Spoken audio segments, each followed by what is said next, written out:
Saudaraku, selama 1 bulan lebih ya, kita terus garap firman ini ya. Jadi selama 1 bulan lebih, saya hampir gak pernah saudaraku melihat di gereja kita ini, kita konsentrate dalam satu topik yang sama terus lebih dari 1 bulan saudaraku. Tapi saya percaya bukan satu kebetulan. Healthy soul, jiwa yang sehat ini saudaraku. Karena memang saya melihat selama masa pandemi ya, ada sangat banyak loh yang jiwanya tuh terpengaruh. Banyak yang jiwanya akhirnya goncang, saudaraku. Sebenarnya akarnya tuh simple kok, Bapak Ibu. Akarnya itu nggak susah kok. Kehidupan kekristenan itu simple. Akarnya itu roh saudara, itu aja. Roh saudara goncang, jiwa saudara pasti kena. Sesederhana itu. Tapi karena dulu sebelum pandemi, saudara itu terus tiap minggu diisi kan. At least lah seminggu sekali saudara diisi firman kan. Sebenarnya harapannya itu adalah sama seperti tubuh kita, ini cerminan roh. Saudara sehari makan 3 kali kan? Jasmani saudara. Exactly the same. Jadi kalau ada orang tanya sama saya, Pastor, sampai kapan saya baca Alkitab? Perkataanku itu makanan, kata firman Tuhan. Ya seumur hidup saudara baca Alkitab. Sampai kapan saudara makan? Jasmani saudara. Seumur hidup saudara makan. Nah, kalau saudara kasih roh saudara makan setiap hari, bukan seminggu sekali loh ya saudaraku. Setiap hari roh saudara itu kuat. Jiwa dan tubuh itu ada nahkodanya. Jadi disetir saudara sama roh. Itu sebabnya saudara kokoh. Mau ada masalah, mau ada apapun saudara kokoh. Di masa pandemi banyak yang akhirnya karena kita nggak bisa ibadah secara onsite Bapak Ibu. Diakui tidak diakui onsite dan online itu udah pasti beda. Online boleh nggak Pastor? Oh boleh. Lah memang kalau kondisinya nggak memungkinkan, daripada tidak lebih baik saudara online kan gitu. Tapi begitu memungkinkan onsite harus saudaraku. Dari sinilah saudara diisi. Dengan catatan tadi ya saudaraku ya. Tiap harinya jalan ya. Lah kalau tiap harinya udah gak jalan, yang mingguan juga gak jalan ya habis saudara. Jangan heran itu sebabnya selama masa pandemi jiwanya kena. Karena rohnya udah gak kuat gitu. Nyeret ke jiwa. Jiwanya juga gak kuat. Habis. Kenanya tubuh. Tubuh itu apa saudaraku? Tubuh itu ya sudah, saudara akan dikendalikan oleh istilahnya itu insting ininya tubuh gitu saudaraku. Nah akhirnya yang saudara lihat banyak kehidupan hancur di masa pandemi kemarin. Doa saya ya firman Tuhan 1,5 bulan ini ya saudaraku. Nanti sebentar lagi kita masuk KKR 10 hari. Itu waktunya saudaraku, saudara pastikan. Kalau saudara bisa datang 10 hari, datang terus. Pastor ngapain? Loh, yes. Minggu lalu firman nyampaikan sudah. Tabung iman. Tabung pengurapan. Di masa-masa sukar itu akan menyelamatkan saudara. Pastor, bukankah saya setiap hari hidup diurapi? Betul saudaraku. Bukankah Roh Kudus ada di dalam saya? Betul. Tetapi sama-sama urapan itu ada thickness-nya itu loh saudara. Ketebalannya gitu. Ada levelnya. Sama, saudara makan aja lah. Sama-sama makan itu kan ada ketebalan gizinya tuh. Nah, itu bedanya. Makanya kenapa saudara harus nabung? Karena ada momen-momen dalam kehidupan saudara, perjuangan tertentu, itu butuh thickness. Enggak bisa saudara hanya sekedar makanannya, ini tuh enggak bisa saudara. Itu sebabnya orang yang olahragawan itu kadang proteinnya dikencengin kan saudara. Nah, momen-momen tertentu dia bentuk ininya, bentuk apanya, itu dikencengin. Kenapa? Ya memang dibutuhkan. Itu sebabnya momen 1,5 bulan ini ya Bapak Ibu, saya berdoa ya, saudara tangkap sungguh-sungguh. Doa saya ya, semua jiwa yang luka, sayap yang luka dipulihkan. Benar-benar, jiwa itu terdiri dari apa?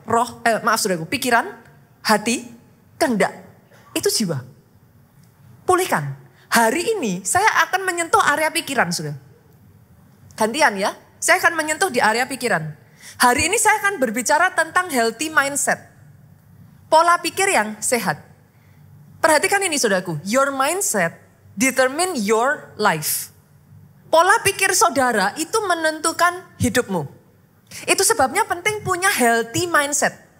Pola pikir harus sehat. Kenapa? Pola pikir yang negatif saudaraku itu membuat hidup jadi berat. Kan? Hidup jadi kayak terpenjara gitu. Hidup rasanya jadi kayak susah gitu. Sebaliknya, healthy mindset, pola pikir yang sehat, pola pikir positif. Itu membuat apa sih kayak free your life gitu.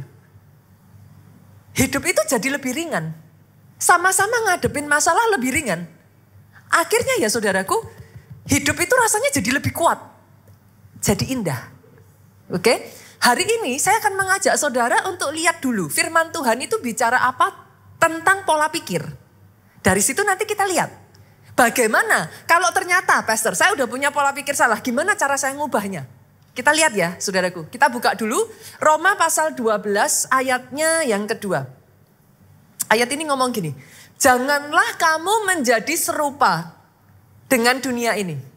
Tetapi berubahlah oleh pembaharuan budimu. Sehingga, catat dulu tujuannya apa? Kenapa? Kok kita harus punya healthy mindset? Tujuannya tulis dulu saudaraku. Sehingga kamu dapat membedakan mana kehendak Allah, apa yang baik, yang berkenan, dan yang sempurna. Tujuan utamanya itu. Kenapa pola pikir kita harus jadi pola pikir yang sehat? Karena kalau enggak, saudara itu enggak bisa ngerti loh mana kehendak Tuhan, mana bukan. Akhirnya banyak orang jalan sesuai kehendaknya sendiri. Betul ya? Jadi bukan enggak semata-mata semua tuh salahnya iblis, salahnya iblis, salahnya iblis. Seringkali kita berjalan sesuai kehendak daging, itu aja. Kok bisa gitu pastor? Kan udah ke gereja, kan ini, kan itu. Kok masih begitu? Kenapa saudaraku? Karena tidak ada pembaharuan pikiran. Ternyata kalau pikirannya tidak dibaharui Pak, manusia itu incapable of knowing mana benar, mana salah. Tadi kan Alkitab bilang sudah, kita nggak tahu mana kehendak Tuhan, mana yang baik. Betul ya? Mana yang berkenan. Bahkan mana yang sempurna. We are incapable of it. Untuk kita bisa ngerti kehendak Tuhan, banyak di sini kan kadang tanya sama saya ya, pastor, bagaimana saya tahu rencana Tuhan apa bukan? Nah ini, pikiran kita ternyata yang harus diperbaharui terlebih dulu saudaraku. Pola pikirnya yang harus diperbaharui. Nah firman Tuhan ngomong gimana? Yang pertama saya breakdown ayat ini jadi 2 ya. Oke ya. Yang pertama janganlah kamu menjadi serupa dengan dunia ini. Artinya gimana? Jangan kita punya pola pikir yang sama dengan pola pikirnya dunia. Saya ulang lagi ya saudaraku. Jangan sampai anak-anak Tuhan pola pikirnya duniawi. Sepakat sampai di sini saudaraku? Pola pikir dunia itu kayak apa pastor? Firman Tuhan tuh ngomong gini saudaraku. Jalanku bukan jalanmu. Pikiranku bukan pikiranmu. Sejauh langit dari bumi, jauhnya jalanku dari jalanmu, pikiranku dari pikiranmu. Alkitab ngomong gini, sejauh langit dari bumi. Berarti yang satu tinggi, yang satu rendah. Yang satu di atas, yang satu di bawah. Sejauh itu pikiran Tuhan dari pikiran dunia. Artinya pikiran dunia itu rendah. Di bawah. Terbatas. Limited dia saudaraku. Itu sebabnya kalau saudara terus hang on dengan pikiran dunia, hidupmu rapuh. 1, hidupmu limited. Mau dibawa Tuhan besar gak bisa. Terbatas. Karena sudah apa? Pikirannya sudah penuh dengan pikiran dunia. Nah, firman Tuhan ngomong apa? Disuruh apa? Kalau kita kok bisa pastor, saya dipenuhi pikiran dunia. Ya kita ditinggal di dunia saudaraku. Saya kasih contoh simpel ya. Oke? Zaman generasi 1-2 generasi di atas saudara. Saya tanya. Soalnya saudara tanya ke orang tua saudara lah. Atau saudara tanya ke kakek nenek. Hubungan seks sebelum nikah itu dipandang apa saudara? Tabu, aib, betul? Tapi anak-anak muda sekarang, saudara tanya anak-anak muda, nggak cool. Kalau nggak hubungan seks sebelum nikah itu nggak cool, loh kok bisa? Perubahan itu terjadi kenapa? Karena lihat terus, yang dunia itu masuk. Akhirnya kita dibawa pada sampai di satu titik. Enggak apa-apa. Kayaknya memang zaman sekarang kayak gitu udah biasa. Bisa ngelihat nggak saudaraku? Ada the change of ini, mindset, pola pikir. Oke ya, nangkep sampai di situ ya. Berarti apa yang harus kita lakukan? Firman Tuhan ngomong selanjutnya, berubahlah oleh pembaharuan budimu. Disuruh merubah. Yang tadinya pola pikir negatif diganti dengan yang positif, Bu. Yang tadinya pola pikir dunia diganti dengan sesuai Alkitab. Yang lama di-uninstall. Yang baru dimasukin. Ditanam. Ketika itu terjadi, di titik itu terjadi pembaharuan pikiran. Oke? Sampai di sini saudaraku yang mengerti katakan amin. Ini mungkin butuh ini ya saudaraku ya. Butuh sampai saudara bisa nangkep. Masalahnya saudaraku, pembaharuan pikiran tuh gak segampang itu. Kenapa? Pola pikir, mindset itu sudah dibentuk dari kita kecil. Saudara lihat orang tua. Oke ya, saya tidak semua hal kita salahkan orang tua loh ya saudaraku. Anak-anak kan sukanya gitu, gara-gara papi mami sih gitu kan. Saya gini karena lihat papi mami. Gak selalu gitu saudaraku, tapi yes, pola pikir itu dibentuk dari childhood. Dari kecil. Ada di keluarga saudara yang punya pola pikir, uang 100 rupiah pun itu gak boleh disepelekan. Kan? Orang tua kan ngomong, gak boleh ya, sembarangan taruh uang sembarangan ya, dihargai ya, 1 juta tanpa 100 rupiah gak jadi 1 juta. Nah, itu pola pikir saudara. Akhirnya ketika saudara bertumbuh dewasa, saudara jengkel kalau lihat orang yang uang 500, uang 1000 dibiarin begitu saja. Saudara langsung di benak saudara, gak boleh. Make sense ya saudara? Oke. Saudara sejak kecil, ada orang-orang yang sejak kecil lihat orang tuanya selingkuh. Sekali lagi saya tidak mengatakan saudara menyalahkan orang tua lo ya. No. Tapi sejak dari kecil lihat. Terbentuk. Nggak apa-apa selingkuh, asal nggak ketahuan. Loh, itu pola pikir loh saudara. Itu pola pikir. Dia dibentuk. Pertanyaan saya, segampang itukah Pak dirubah? Nggak segampang itu. It takes time, it takes passion, kesabaran, dan konsistensi untuk merubah pola pikir. Gak segampang itu saudaraku, merubah pola pikir. Itu sebabnya saya katakan kepada saudara, gak cukup seminggu sekali. Saudara punya pola pikir itu seumur hidup dari childhood kecil, terus saudara seminggu sekali bisa berubah? Gak cukup. Gak heran hari Minggu saudara diisi Senin, Selasa, Rabu, Kamis, Jumat, Sabtu, perang. Loh, karena ketika diisi itu muncul pola pikir baru. Tapi yang lama masih bercokol, gak mau pergi.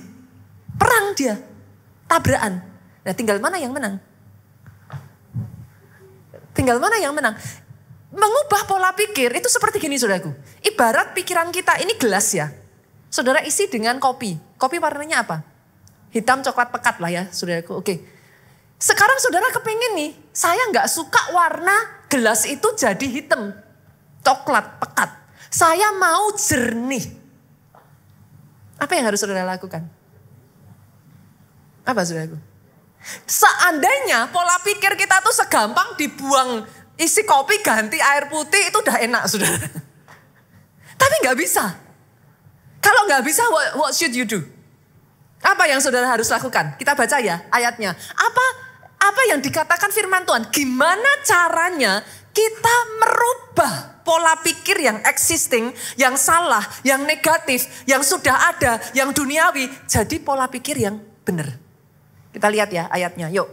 Filipi pasalnya yang keempat, ayatnya yang ke-8. Ngomong gimana? Ini saya bacakan kepada saudara supaya gampang. Saya ngambil Alkitab terjemahan masa kini. Nah, Alkitab terjemahan masa kini ini dibuat dalam bahasa sehari-hari, Bapak Ibu. Jadi gampang untuk saudara memahami. Ayat ini ngomong gini. Akhirnya saudara-saudara, isilah pikiranmu dengan hal-hal yang bernilai, yang patut dipuji, yaitu hal-hal yang benar, yang terhormat, yang adil, yang murni, yang manis, yang baik. Garis bawahi kata ini ya saudara. Berarti cara saudara ngerubah dengan gimana saudara? Isilah pikiranmu. Oke ya. Tahukah saudara apa yang membuat orang susah mengampuni? Sederhana Bu. Karena di pikiran kita, kok enak dia yang bikin salah. Kok saya yang harus ngampuni? Rugi dong. Mindsetnya gitu ya Bu. Itu sebabnya mengampuni sama dengan rugi. Mana ada orang mau rugi. Makanya tidak mengampuni. Make sense ya? Make sense ya? Semuanya itu pola pikir. Pola pikir. Itu sebabnya saya mengatakan di awal saudara, your mindset menentukan your life. Hidup saudara. Nah, terus caranya, Pastor, kalau saya mau ngerubah, gimana? Diisi saudara. Pikiran yang tadi ngomong mengampuni sama dengan rugi. Mengampuni kalah. Mengampuni semua pikiran-pikiran yang salah itu diisi. Tuhan sudah terlebih dahulu mengampuni. Ampunilah orang yang bersalah kepadamu. Mulai diisi. Nanti dia goyah saudara. Nanti dia akan bingung, error. Saudara masukin program baru tuh dia error. Saudara mau tahu kalau saudara sedang error? Maju mundur. Ngampuni enggak ya? Ngampuni enggak ya? Terus nanti hati nurani saudara itu akan mulai berfungsi. Kok kamu enggak ngampuni toh? Tuhan aja udah ngampuni kamu loh. Nah, itu artinya program yang ada itu error saudara. Kalau saudara isi terus, isi lagi, itu sama seperti gelas. Tadi kopi, gelap, hitam, coklat pekat ya. Saudara isi air putih aja terus. Apa yang terjadi? Coklatnya jadi pudar kan? Nah, pelan-pelan lama-lama kan jadi kayak apa sih? Kopi susu gitu kan saudaraku. Coklatnya yang tadinya gelap itu jadi pudar Pak. Diisi lagi. Isi lagi. Isi lagi. Lama-lama jadi kayak krem-krem gitu Pak. Isi lagi. Isi lagi sampai meluber, sampai keluar. Akhirnya coklatnya keluar semua. Jadi air jernih. Make sense ya Bapak Ibu? Itu sebabnya kenapa firman Tuhan ngomong. Renungkan firmanku siang dan malam. Senggol kiri kanannya dong. Gak cukup seminggu sekali. Aduh sorry beneran saudaraku. Gak cukup seminggu sekali. Itu sebabnya saudara jangan heran. Banyak orang datang ke gereja ngomong gini. Orang Kristen kok kayak gitu. Kenapa saudara? Tahu kebenarannya. Tahu. Tapi gak bisa ngelakuin. Kenapa? Error programnya. Masih bingung saudara. Antara yang existing pola pikirnya. Mindset existing. Tapi diisi yang baru saudara tahu ini yang benar tuh gini. Tapi masih gak bisa nerima. Akhirnya tindakan dengan pikiran dan hati itu beda semua. Kacau saudaraku. Makanya saudara menemukan. Udah ngerti tapi ketika dilakukan di lapangan tabrakan crash.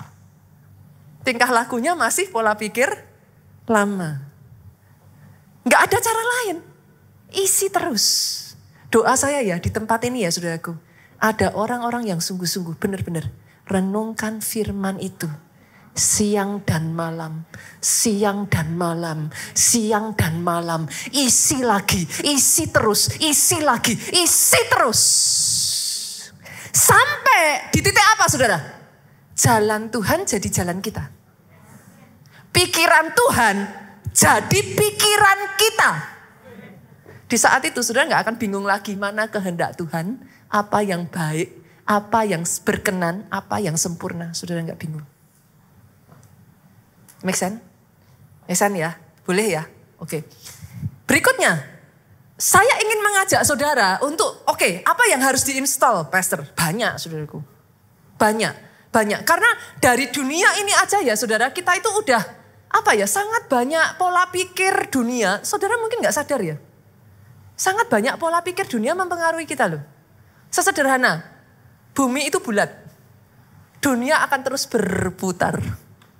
Menurut saudara itu alkitabiah gak saudara? Terdengar benar gak? Benar. Loh, terdengar benar, itu yang saudara dengar terus kan? Ada kalanya kita di atas, ada kalanya kita di bawah. Tapi firman Tuhan ngomong, kamu akan terus naik dan tidak turun. Kamu akan jadi kepala dan bukan ekor. Error kan? Jujur, ketika saudara dengar ini, nolak nggak? Nolak. Nolak. Kenapa? Ya sudah diisi dengan pola pikir yang ada di dunia selama ini. Firman Tuhan ngomong, janganlah kamu berhutang. Kamu akan jadi orang yang memberi hutang. Memiutangi. Loh, itu firman Tuhan. Nolak gak saudara? Tapi kan pastor, mana bisa pastor? Pastor kan. Nah, saudara bisa ngelihat ya saudara. Ini saya belum nyentuh ke situ ya Bapak Ibu. Udah, saya gak fokus soal hutang saudaraku. Oke? Buat Bapak Ibu yang langsung kepengen nyerang, tunggu dulu. Simpan dulu saudaraku, amunisi saudara. Saya hari ini sedang menunjukkan kepada saudara betapa pola pikir kita itu sudah diisi banyak dengan pola pikir dunia. Kalau saudara mau mengerti rencana Tuhan yang sempurna dalam kehidupanmu, harus dirubah, berubahlah oleh pembaharuan budimu. Sehingga engkau mengerti mana kehendak Tuhan, apa yang baik, yang berkenan, yang sempurna. Yang mengerti aminnya yang paling keras. Ada 3 hal dulu saudara, saya nggak mau banyak-banyak dulu. Saya fokus 3 ini dulu aja. Harus diinstal dalam hidup saudara. Karena kalau enggak, 3 hal ini tidak diinstal ya saudara. Tuhan mau bawa saudara besar, susah. Bukan Tuhan tidak mau ngangkat saudara. Bukan Tuhan tidak mau memberkati saudara. Bukan Tuhan nggak mau bawa saudara diberkati. Susah. Pola pikir apa saja? Yang pertama saudaraku. Mulai hari ini tanamkan pola pikir yes I can. Pasti bisa. Harus bisa. Kenapa saudara? Karena kalau pola pikir ini tidak ditanamkan saudara. Dalam dunia ini, minggu lalu baru aja kita belajar. Ayat ini ngomong gini. Selama kita masih di dalam dunia, akan selalu ada penderitaan. Bahasa Inggrisnya trouble, suffering, tribulation. Trouble itu apa? Masalah. Suffering itu apa? Penderitaan, kesulitan. Tribulation itu apa sudah? Kesukaran besar. Dengan kata lain, saya harus ngomong gini, ini yang ngomong Alkitab. Selama saudara di dalam dunia, lihat kiri kanan tanya, ada nggak di sini yang tidak di dalam dunia? Nggak susah-susah kok saudara. Saudara tahu saudara di dalam dunia atau enggak? Lihat kakinya. Masih napak tanah enggak? Oke. Selama engkau di dalam dunia, pasti ada apa? Masalah, aniaya, penderitaan, kesukaran besar. Itu ada. Oke? Itu sebabnya kemarin firman Tuhan ngomong sama kita. Be of good cheer. Bersukacitalah. Pastor, memangnya kalau saya bersukacita, memangnya kalau saya merubah pola pikir saya, yes I can, masalahnya hilang. Enggak, belum tentu. Oke? Nah terus ngapain saya ngerubah? Pola pikir saya bersukacita. Pola pikir saya yes I can. Setidaknya kalau saudara punya masalah dan pola pikirmu berubah. Dengar ini saudaraku, jiwamu jadi kuat. Masalahnya masih ada. Tapi kau kuat. Bukankah masalah bukan lagi masalah kalau kekuatanmu lebih besar dari masalahmu? Yang mengerti katakan amin yang paling keras. Aminnya yang paling keras. Itu sebabnya saudaraku dirubah dulu pola pikirnya. Kalau enggak manusia punya kecenderungannya ngomong gini. Apa bisa ya pastor? Mana bisa ya? Apa bisa? Kayaknya enggak mungkin. Nah lucunya manusia saudaraku. Pola pikir kita menular. Oke ya, saya buktikan. Bertahun-tahun yang lalu saudaraku, Dunia pelari itu mempercayai bahwa lari 100 meter itu rekor tertingginya hanya sampai 10 detik. Puluhan tahun itu berlangsung saudaraku dan para pelari gak ada satupun yang bisa beat the record. Pokoknya 10 detik aja. Setiap kali orang mau nge-beat rekornya dia akan terus dengar. Itu sudah diselidiki. Kapasitas paru-paru, kemampuan kaki, diukur dari ini, diukur dari itu. Pokoknya 10 detik, titik. Bertahun-tahun sudah, gak ada satupun orang yang bisa nge-beat itu. Sampai muncullah seorang pelari muda dan berkata pada dirinya, pasti bisa. Harus bisa. Dia dengar orang ngomong, kanan kiri ngomong, gak mungkin. Itu kan coba semua nama-nama besar. Itu paling banter, 10 detik. Harus bisa. Dimulai dari pelari ini, saudaraku, saya lupa namanya.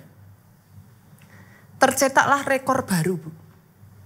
100 meter bisa dilakukan kurang dari 10 detik. Poin saya tidak di sini, Pak. Saya lanjut. Poin saya, Bu. Sejak dari satu pelari muda ini bisa mencetak rekor di bawah 10 detik. Pelari berikutnya, pelari berikutnya, pelari berikutnya, pelari berikutnya. Tiba-tiba rekor demi rekor tercetak. Di mana masalahnya? Mindset. Oke? Saya buktikan lagi ya, saudara. Pastor, bagaimana, apa buktinya itu menular? Oke. Saudara masih ingat kisah once upon a time ada seorang raksasa yang menantang barisan pasukan Israel. Siapa namanya? Goliat. Rajanya tidak berani maju. Saudara. Jangan lupa loh, di antara seluruh bangsa Israel yang paling tinggi siapa saudara? Saul. Saul itu paling tinggi. Dia gak pendek. Oke lah Goliat raksasa. 3 meter sekian. Tapi Saul gak pendek. Tapi Saul gak berani. Kenapa? Dia terus berkata di benaknya, gak bisa. Gak mungkin. Ini mesin perang, tingginya segitu. Dia raksasa, tidak bercela. Gak mungkin. Buktikan perkataan saya ya saudara. Lihat di barisan pasukan Saul, ada gak prajuritnya yang berani maju? Kenapa? Pola pikir saudara menular. Bapak-bapak, ibu-ibu, halo, hati-hati ya. Saudara itu menularkan pola pikir ke anak-anak saudara lo. Hati-hati. Dan pola pikir yang negatif, pola pikir yang tidak, yang salah, itu susah dibenahin saudara. Saya dari kecil, ini hal simple aja ya saudara, hal kecil aja. Saya punya papi, itu super protektif sama anak. Saya selalu mendengar kata-kata ini saudaraku. Jangan hujan-hujan ya. Nanti kalau kena air hujan, masuk angin. Oh itu ditekankan sekali saudara. Setiap kali kepala saya ketetesan hujan sedikit, cepat keramas, segera diinikan. Loh saya gak menyalahkan orang tua saya loh saudaraku. Itu tak cara orang tua saya mengasihi saya. Jangan angin-angin. Kalau kena angin, masuk angin. Itu pergumulan berat buat saya saudara. Sampai saya sudah dewasa, pola pikir itu nempel kayak perangko. Saudara. Saya pikir tadinya pola pikir seperti itu wajar. Sampai satu hari saya melihat suami dan mertua saya saudara. Kami pergi ke pantai saudara. Berdiri di atas pasir saudaraku, saudara tahu lah angin di pantai itu kayak apa kan. Suami saya segar gitu. Saya tuh syok saudara. Hah? Segar? Masuk angin. Satu kali saya ngelihat mertua saya, Pastor Obaja. Kita pergi sama-sama malam hari lah saudaraku. Kita jalan-jalan di kayak kalau di Jakarta tuh kayak peak gitulah ya. Jadi ada tempat yang kayak luas, terus kemudian pemandangannya cantik. Mertua saya, Pastor Obaja saudaraku. Berdiri saudaraku dan dia buka lebar-lebar tangannya. segar. Langsung di sini saya, saudara. Masuk angin.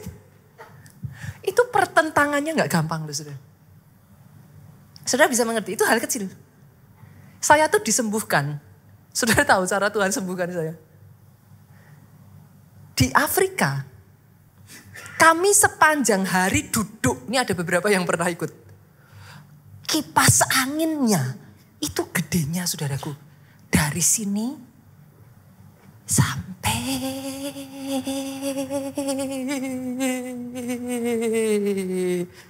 sini. Diameternya.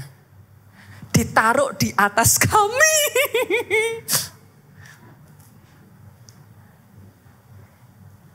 Saya selalu punya pola pikir.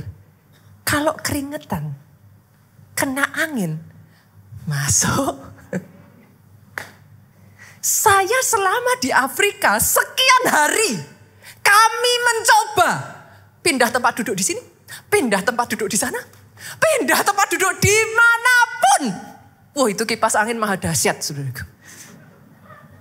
Tidak satu pun tempat yang tidak dilewatinya. Di benak saya, masuk. Saya udah mikir habis ini. Masuk angin ini. Saudara tahu, selama hampir seminggu kami seperti itu kan terus, saudara. Keringetan kena angin, keringetan kena angin, keringetan kena angin. Dan mereka menganggap adalah satu kehormatan. Kalau mereka sayang saudara, itu kipas angin dipasin ke muka saudara.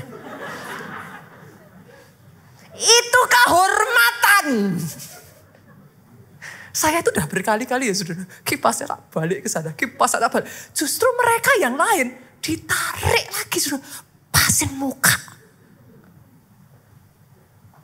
Saudara tahu, di titik itulah Tuhan merubah pola pikir saya. 7 hari saya ada di sana. Tidak satu pun kami rombongan masuk angin.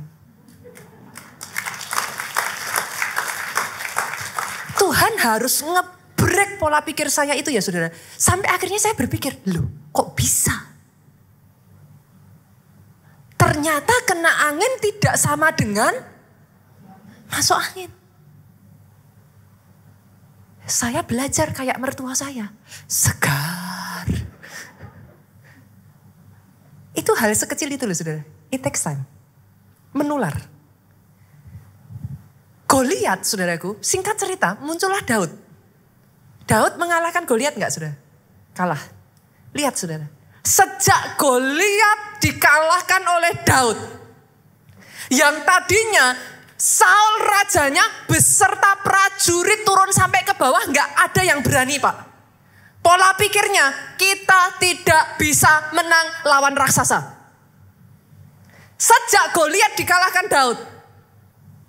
Change. Kita buka 1 Tawarik, pasal yang ke-20. Saya buktikan, saudara. Saya buktikan kepada saudara. Ayatnya yang ke-4 sampai ayat yang ke-8. Ini ya, sesudah itu. Jadi sesudah kejadian Goliat itu. Timbullah pertempuran melawan orang Filistin digeser. Sama ya, saudaraku ya. Melawan orang Filistin digeser. Pada waktu itu Sibkai orang Husa. Ini siapa namanya, saudara? Sibkai. Daud bukan? Siapa namanya? Bukan Daud, yakin? Sibkai ya? Yakin ya? Sibkai, oke. Sibkai orang Husa memukul kalah Sipai. Siapa Sipai? 2-3. Seorang keturunan dari raksasa dan mereka ditundukkan. Wow. 1 ya, 1 skor ya. Setelah Daud bukan hanya Goliat, Sipai namanya. Kumpulin sudah, 1 Goliat, 2 Sipai. Oke. Yang ketiga, kita lihat. Next, ayat 5. Maka terjadilah lagi another pertempuran. Pertempuran lain melawan orang Filistin. Lalu siapa di sana? Elhanan bin Yair. Bukan Daud ya, saudara? Bukan. Siapa namanya? Elhanan bin mengalahkan, menewaskan siapa? Lahmi. Siapa Lahmi? Saudara Goliat. Orang Gad itu yang gagang tombaknya seperti pesa tukang tenun. Skor ketiga ya, saudara. Raksasa ketiga down. Oke, lanjut. Nah, ini yang lebih ngeri lagi, ayat 6. Terjadi lagi pertempuran di Gad. Dan di sana ada seorang yang tinggi perawaannya. Lihat ini saudara. Yang tangannya dan kakinya masing-masing berjari 6. Loh ini Alkitab loh saudaraku. Berarti ada pastor? Ada. Ada. Raksasa itu ada. Memang pernah ada. Tertulis kok di dalam Alkitab saudaraku. 24 seluruhnya. Jadi tangan, kaki jumlahnya 24 jari. Jelas ini bukan manusia saudaraku. Dia raksasa. Nah lihat saudara. Lihat. Ia mengolok-olok orang Israel. Familiar nggak kata-kata ini? Dilakukan siapa dulunya? Goliat. Kalau dulu dilakukan Goliat, nggak ada satupun yang berani maju. Kali ini, bukan cuman Elhanan, bukan cuman Sibkai, saudaraku lihat. Yonatan anak Simea, kakak Daud sekarang, ponakannya Daud menewaskannya. Skor 4. 4 raksasa mati, saudara. Yang mengerti katakan amin. Doa saya ya saudaraku, hari ini saudara bisa melihat. Yes, I can. Pasti bisa. Ayat terakhir, orang-orang ini termasuk keturunan raksasa di Gad. Mereka tewas oleh tangan Daud dan oleh tangan orang-orangnya. Izinkan saya mengatakan ini. Nenek moyangmu, giant slayer. Saudara punya leluhur, nenek moyang saudara itu pembunuh raksasa. Pasti bisa. Harus bisa. Pastor, apakah pastor ngayem-ngayem hati? Orang Jawa bilang ngayem-ngayem, saudara. Apa ngayem-ngayem itu? Apa? Nenangin hati gitu, Bu? Enggak, saudara. Ketika saya berkata yes I can, saya punya dasar firman. Pastor, apakah pastor arogan? Kok bilang yes I can terus? No. Sorry saudaraku, enggak. Saya berdiri di atas dasar firman. Apa dasarnya? Yuk kita buka. Filipi pasal yang keempat ayat 13. Ini harusnya orang Kristen hafal dong. Apa? Segala perkara dapat kutanggung di dalam Dia yang memberikan kekuatan kepadaku. Boleh saya tanya Pak? Ada enggak yang tidak termasuk di dalam segala? Termasuk semuanya. Salahkah kalau saya bilang yes I can? Segala perkara. Masalah keuanganmu. Masalah keluargamu. Masalah hubunganmu. Masalah di pekerjaanmu. Segala perkara dapat kutanggung di dalam Dia yang memberi kekuatan kepadaku. Bukan sombong, bukan ngayem-ngayem. Saudara berdiri di atas kebenaran firman. Yes, I can. Pola pikirmu nggak boleh. Apa bisa ya? Yes, I can. Harus bisa. Makanya banyak orang ya saudaraku akhirnya selalu ngomong gini. Nggak berani pastor buka usaha tanpa ada modal. Pernah dengar kata-kata itu? Familiar? Nah. Kenapa saudaraku? Terbiasa pola pikir dunia. Nggak bisa kalau tanpa modal. Sampai di satu titik ada orang yang berani ngomong, yes I can. Lihat kiri kanan katakan kamu bisa. Pasti bisa. Yes I can. Boleh tepuk tangan yang paling meriah buat Yesus Tuhan kita. Jadi atas hidupmu. Yang kedua, pola pikir apa saudaraku? All is well. All is well. Saya belajar ini dari seorang perempuan Sunem, saudaraku. All is well. Kita buka ayatnya langsung aja ya saudara, karena waktu saya terbatas. 2 Raja-Raja pasal yang keempat ayat 19 sampai ayat yang ke-26. Tiba-tiba menjeritlah ia kepada ayahnya, anak dari perempuan ini. Aduh, kepalaku. Lalu kata ayahnya kepada seorang bujang, angkatlah dia, bawa kepada ibunya. Jadi si anak jerit, aduh kepalaku. Disuruh bujangnya bawa ke ibunya. Diangkatnya dia, dibawa pulang kepada ibunya. Duduklah dia di pangkuan ibunya sampai tengah hari, saudara. Setelah itu apa yang terjadi? ia mati. Oke, saudara baca ayat ini, banyak orang kalau baca ayat itu nggak menjiwai, saudara. Coba bayangin, ini anak tunggal loh, saudara, anak satu-satunya. Didapat sebagai anak mujizat. Masih ingat kisah perempuan Sunem? Dia bikin kamar, ruangan buat Elisa. Setiap kali Elisa lewat tempat itu, dia akan menjamu Elisa. Satu hari Elisa tanya sama perempuan ini, kamu minta apa? Perempuan ini bahkan gak berani minta anak, saudara. Elisa ngomong, Tuhan akan kasih itu. Dia mengandung, hamil, anak itu tadi. Sekarang anak ini meninggal, saudara, di pangkuan ibunya. Your only one. Ibu-ibu, saya tanya, menurut saudara gimana rasanya? Saya tahu ada di antara saudara yang pernah ngalami. Gimana rasanya? Itu hancur.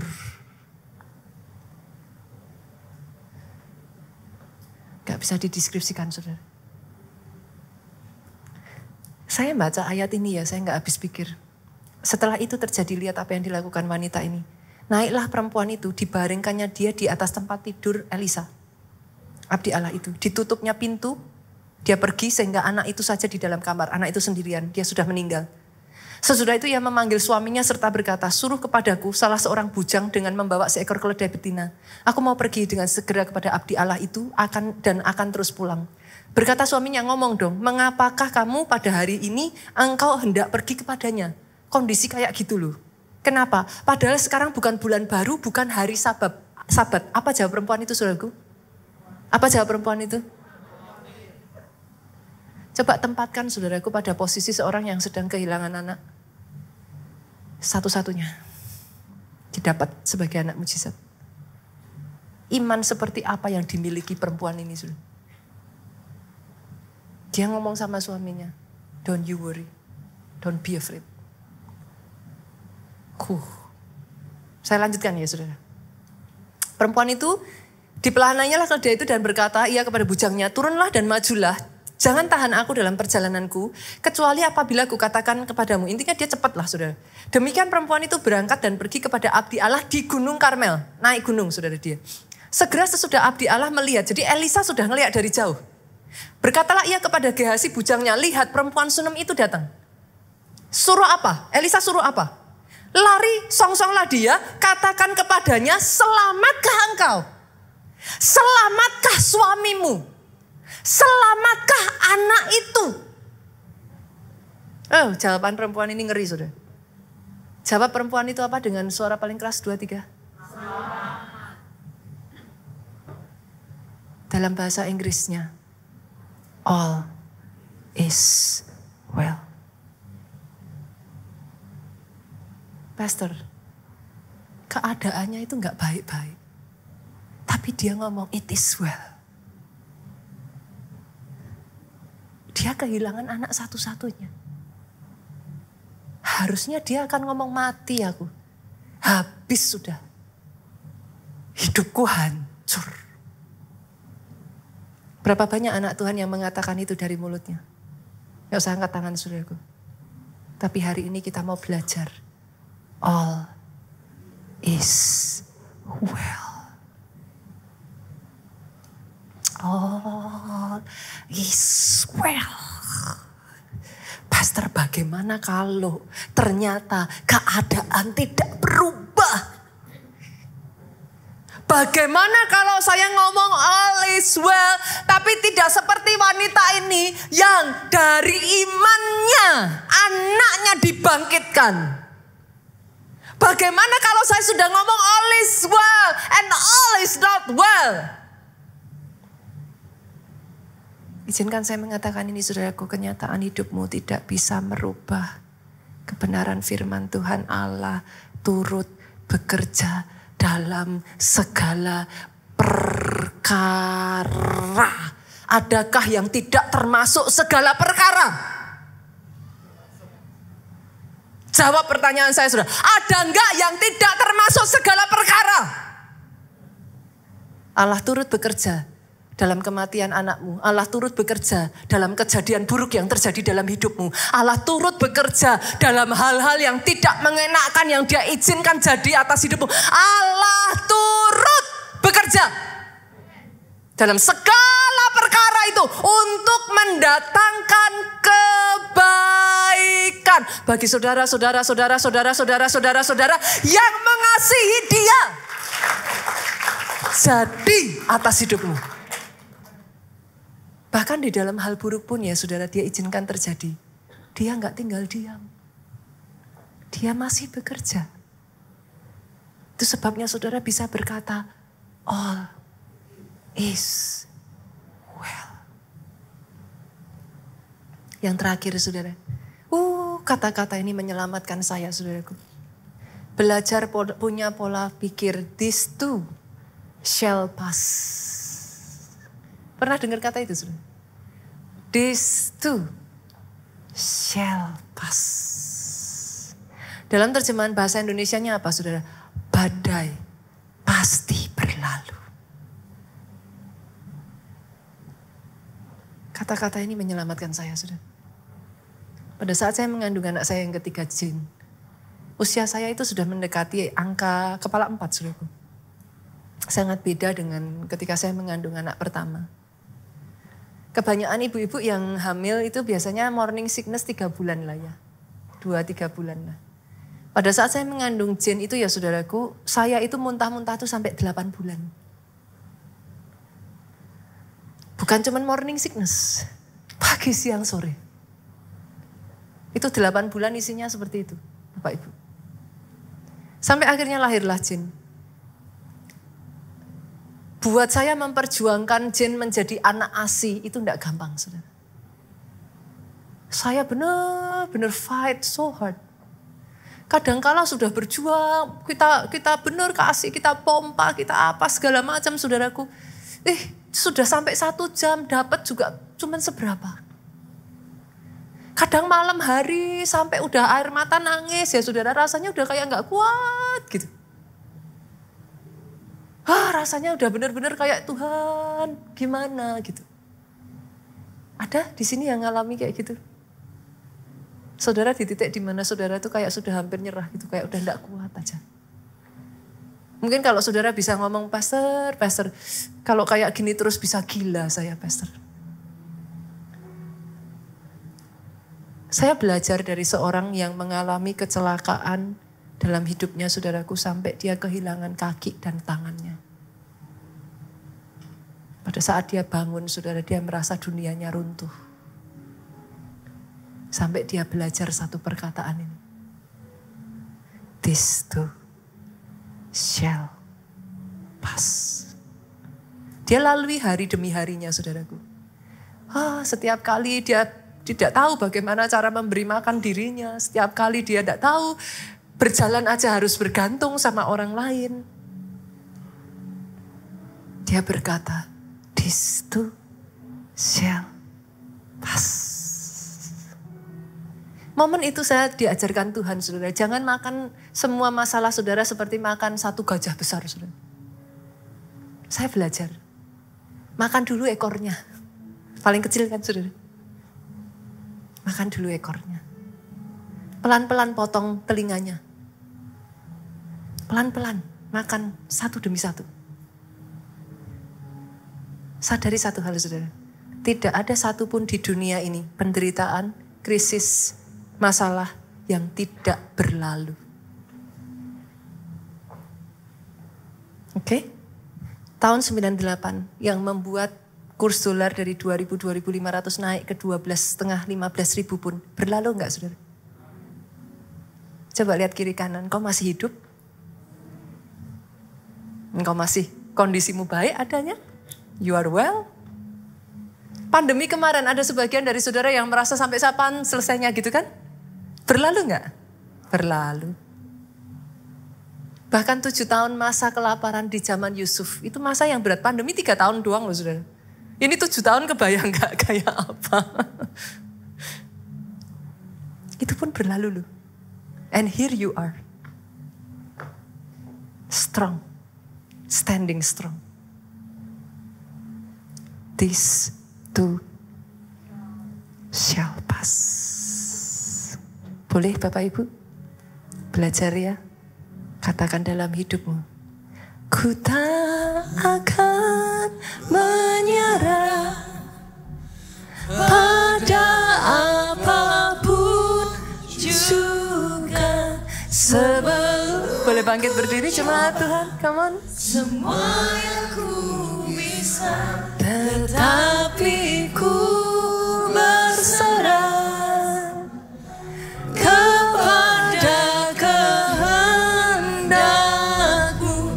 Hatiku percaya Tuhan jemaat yuk. punya rencana. Oh, dengan segenap hatimu katakan, ku tak akan menyerah. Oh yes. Ajar kami Tuhan. Yes I can. Yes I can. I will not give up. Yes I can Lord. Pasti bisa. Oh, ajar kami berkata, all is well. All is well. All is well with my soul. All is well with my family. All is well with my business. Sebelum ku coba semua yang ku bisa, tetapi ku berserah. Belajar berkata, this too shall pass. Hatiku percaya Tuhan punya rencana. Dalam kehidupannya saudaraku, saudara mau lari gimana caranya lari? Alkitab sudah ngomong, selama engkau ada di dalam dunia ini ada masalah. Ada tribulation, kesukaran besar. Trouble, suffering. Mau lari kemana sih Pak? Harus dihadapin kok. Ada yang masalah muncul karena kebodohan saudara sendiri. Banyak loh saudaraku, banyak masalah itu muncul bukan iblis, bukan siapapun. Ya, your foolishness gitu. Kita punya kebodohan. Ada masalah yang muncul dari orang yang benci kepada saudara. Semakin saudara diangkat naik, memangnya banyak orang bersuka cita bersama saudara. Halo, sorry saudaraku. Makin banyak yang iri. Saudara minta diangkat Tuhan naik. Siap nggak ketika di atas? Karena di atas kadang-kala tidak seperti yang saudara pikirkan loh. Semakin susah cari sahabat saudaraku. Mana yang bersahabat hanya karena just because they want whatever you have. Semakin susah dapat orang-orang yang memang mengasihi saudara sebagaimana apa adanya saudara gitu. That's life. Jangan lari. Lari tidak akan membuat saudara menyelesaikan masalah juga anyway. Tapi hari ini belajar.